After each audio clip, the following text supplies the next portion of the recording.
Welcome back नाज़रीन। बात कर लेते हैं जेल भरो तहरीक के हवाले से। और आज बड़ी दिलचस्प गुफ्तगू, जैसे माजी के अंदर हमने देखा था शैला रज़ा साहिबा की एक वीडियो जो है वो हमने आपको चला के दिखाई थी, गुफ्तगू रही थी पीटीआई के नुमाइंदों के साथ, और इसी तनाजुर में हमने देखा वो शैला रज़ा और अली जैदी थे। आज हमने देखा कि मुर्तज़ा वहाब साहब और बिलाल गफ्फार साहब, एक का ताल्लुक पीपल्स पार्टी से है और एक का ताल्लुक है पीटीआई से, इनके दरमियान एक दिलचस्प मुकालमा हुआ, छेड़छाड़ रही, इसका भी तस्करा करेंगे। लेकिन पहले मैं अपने मौजूद मेहमान को वेलकम कर दूं। हमारे साथ पीटीआई की जानिब से member of provincial assembly Sindh Adeel Ahmed हमारे साथ मौजूद है। Adeel, thank you so much for joining me. Adeel, आपको भी सुनवा देते हैं, आप बखूबी इसको सुन चुके होंगे, आज दोपहर की ये दिलचस्प वीडियो है। नाज़रीन, पहले ये सुनिएगा कि मुर्तज़ा वहाब साहब और बिलाल गफ्फार साहब क्या गुफ्तगू कर रहे हैं।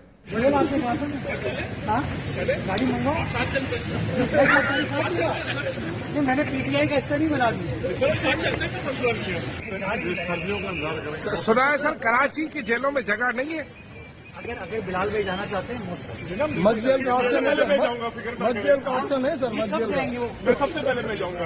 आपने ऐलान 2 दिन पहले किया था ना। सबसे पहले हम आपको सरप्राइज देंगे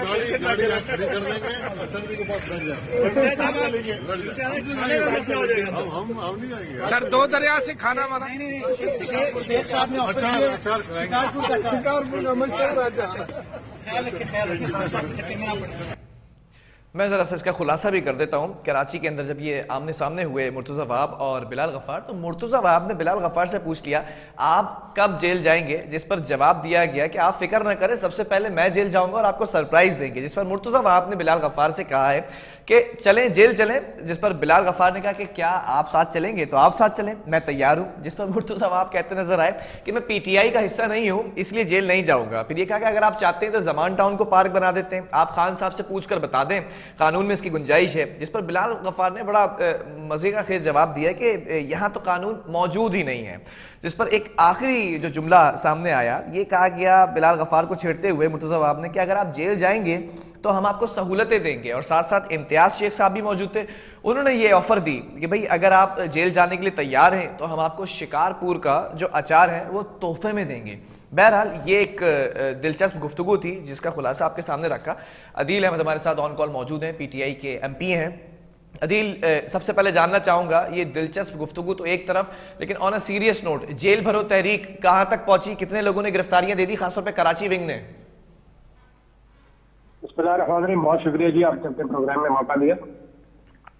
लेकिन जेल भरो तहरीक का आगाज लाहौर से हुआ था, और लाहौर में आपने देखा कि सीनियर क़यादत शाह महमूद कुरैशी साहब, वाइस चेयरमैन है, जनरल सेक्रेटरी असद उमर साहब ने, और सूबाई जो हमारे साबिक वज़रात हैं, उन समेत मुताबिक कारकुनों ने जो है वो गिरफ्तारी दी उस दिन। और दूसरा मरला उसका खैबर पख्तूनख्वा में पेशावर से था। पेशावर में आपने देखा कि कल हजारों की तादाद में लोग निकले और पेशावर ने तो तारीख रकम की, लेकिन वहाँ पुलिस वालों ने प्रिजन वैन्स में बैठने के बावजूद जो है वो गिरफ्तारियां नहीं की, यानी किसी कारकुन को गिरफ्तार नहीं किया गया। और आज आपने उसका तीसरा रोज देखा कि रावलपिंडी में शेख रशीद साहब ने गिरफ्तारी दी, फयाजुल हसन चौहान साहब ने दी, जुल्फी बुखारी ने दी, इसी तरीके से आमिर महमूद कियानी साहब भी निकले जेल भरो तहरीक में। हजारों की तादाद में वहां पे भी लोग जो है वो निकले और कप्तान की कॉल पे जो है वो गिरफ्तार। देखिए इसका मकसद क्या है जी? मकसद है कि 9 अप्रैल के बाद रियासत एक पाकिस्तान की सबसे बड़ी पॉलिटिकल पार्टी को दीवार से लगाने में लगी हुई है।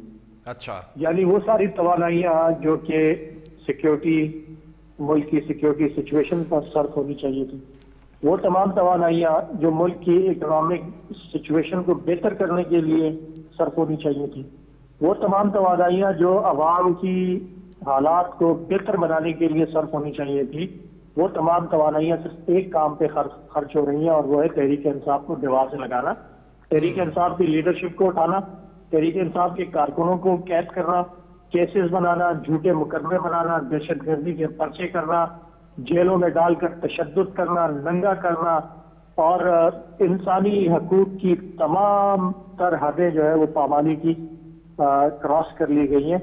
ठीक है। तो इस जेल भरो तहरीक का मकसद ये है कि तुम हमें जेल में डालने से डराते हो, तुम हमें गिरफ्तारियों से डराते हो, तुम हमें तशद्दुद से डराते हो, हम खुद जेल भरने के लिए तैयार हैं। ठीक है, यानी पूरी कौम जो है वो आपके इस जुल्म से, इस तशद्दुद से, इस जबर से घबराएगी नहीं, डरेगी नहीं। और हमारा जो आईनी मुतालबा है, जो हमारा इस मुल्क को के हालात को बेहतर करने के लिए और इस मुल्क को बहरानों से निकालने का जो वाहिद रखता है, यानी फ्री एंड फेयर इलेक्शंस, वो हमारा मुतालबा जो है वो हम उससे पीछे नहीं हटेंगे।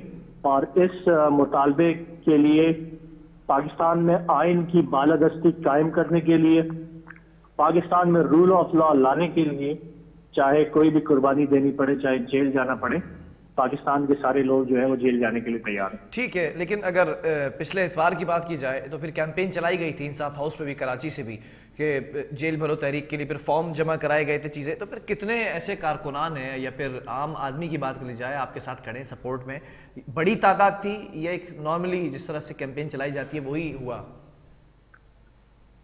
मेरे ख्याल से कोई 3000 से ज्यादा लोगों ने, वो कोई इतनी बड़ी हमने कैंपेन नहीं चलाई थी। सिर्फ 4 बजे ऑनवर्ड्स, यानी शाम को 4 बजे से लेकर शाम 8 बजे तक 3-4 घंटे के लिए रजिस्ट्रेशन कैंप्स लगाए गए थे और 3000 प्लस लोगों ने जो है वो उसमें रजिस्ट्रेशन की थी जेल भरो तहरीक में उस दिन इंसाफ हाउस के ऊपर। और ये तो वो लोग हैं जो कि इंसाफ हाउस पे आए और वहाँ रजिस्ट्रेशन की। इसके अलावा जो ऑनलाइन लोग जो है तैयार हैं जेल जाने के लिए, जो हमें अप्रोच करते हैं अपने हल्के में से, तो बहुत बड़ी तादाद है कराची से भी जो कि जेलों में जाने के लिए तैयार है। बट अभी कराची की आपको पता है कि बारी नहीं आई और कप्तान ने जब भी कराची की जिम्मेदारी लगाई, कराची को इस दिन गिरफ्तारियां देनी है, तो इंशाल्लाह कराची हमेशा की तरह पीछे नहीं रहेगा और सबसे आगे होगा इंशाल्लाह। तो फिर कराची से प्लान बना लिया गया है, जो MPAs हैं और जो MNAs हैं, ऑब्वियसली अब D-Notify का अगर मैटर होता है तो फिर वो MNAs हैं, लेकिन अभी तो खैर हट चुके हैं, ये भी गिरफ्तारियां देंगे फिर तमाम लोग? बिल्कुल देंगे, कप्तान की कॉल पे MPAs, MNAs, वज़रा, गवर्नर सब जो है वो इंशाल्लाह गिरफ्तारी की। अच्छा, एक इशू है, शहबाज गिल साहब की बात की जाए या फवाद चौधरी की बात की जाए, जब गिरफ्तार किया गया तब तो उनकी रिहाई के लिए बड़ा एक कैंपेन चलाई गई, बड़ी आवाज़ उठाई गई, तो अब गिरफ्तारियां खुद से दी जा रही हैं, ऐसा चेंज क्यों आ गया? उसका मकसद यही है ना, मैंने आपको इतनी लंबी तमहीद जुबान दी कि शहबाज गिल को गिरफ्तार करके, टॉर्चर करके, उसको नंगा करके, तशद्दुद करके, मकसद क्या था? तहरीक इंसाफ के लोगों को डराना, पाकिस्तानी कौम को डराना कि अगर तुम इमरान खान का साथ दोगे तो तुम्हारे साथ ये सलूक किया जाएगा।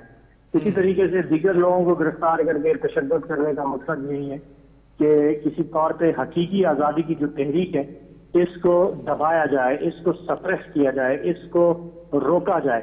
ठीक है, लेकिन इस जेल भरो तहरीक से जो है वो पूरी कौम ने यक ज़बान होकर ये पैगाम दिया है कि आपके इन हथकंडों से हम जो है वो डरने वाले नहीं है, हम घबराने वाले नहीं हैं, जेलों में डालने से हम घबराएंगे नहीं, बल्कि हम खुद जेल जाने के लिए तैयार।